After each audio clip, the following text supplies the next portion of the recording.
Jace Tunnel here with the University of Texas Marine Science Institute in Port Aransas, Texas, also National Estuarine Research Reserve. Today we're talking about vegetation that floats up in the high tide line. And so if you spend any time at the beach, you've probably seen all different kinds of things that are floating up, right? Well, I thought I'd just tell you a little bit about some of what this is. One that's probably the easiest is this thick grass right here. It's green, well, it's turning brown now because it's dead, you know, it's come off. This is seagrass, and it's called turtle grass. And it's thick, it's the thickest grass we have around here. We've actually got, here in Texas, we have 5 different species of seagrass. And this is the thickest kind that you'll see, turtle grass. You usually find it around passes, where the water's a little clearer. That's usually what you find. What you find the most of, which can be way back up in the bays, usually is the first, it's called a pioneer species, so the first seagrass to come into an area. So if an area doesn't have seagrass, but conditions get right and seagrass is going to start coming in, there's usually a succession of species that come in.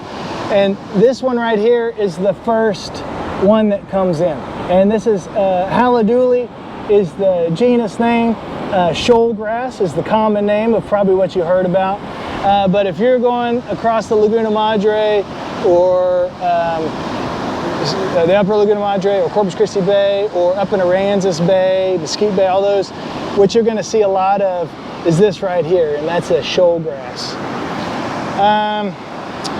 Let's see what else. Okay, now one thing people have been asking me about is like, who's been chopping up all that rope or throwing all that plastic at the beach?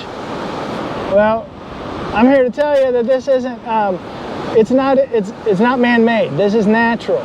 And this is a genus Sargassum. Manatee Grass is the common name. And every year, this stuff washes up, and people always think that people are trashing the beach, but this is natural. And this Manatee Grass, it's usually green when it's growing out in the bays. But how you know it's Manatee Grass is you can go like this.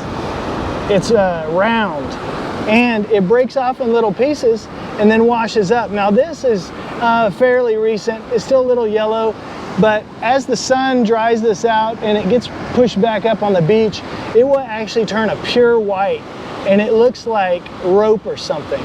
And it's pretty wild looking. And so that's the third species of seagrass. There's 2 other species that I'm not seeing out here right now, so we don't need to talk about those. But then there's also, this is not grass, it's algae, the Sargassum. Some years this gets real bad, some years it's real light. This year it doesn't seem to be too bad, but this is an amazing structure for being out in the Gulf of Mexico where there is no structure for you know, fish, birds to feed around. This is what makes it all happen. So that's why you hear a fisherman going offshore fishing, looking for the weed line. This is what they're talking about, is the sargassum. Okay, real quick, that's it for my seagrass talk here. But there's also these little bitty blue things washing up. It's called the blue button.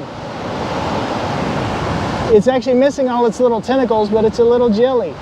And they're real small, they don't sting. But certain times of year you see a bunch of them coming in.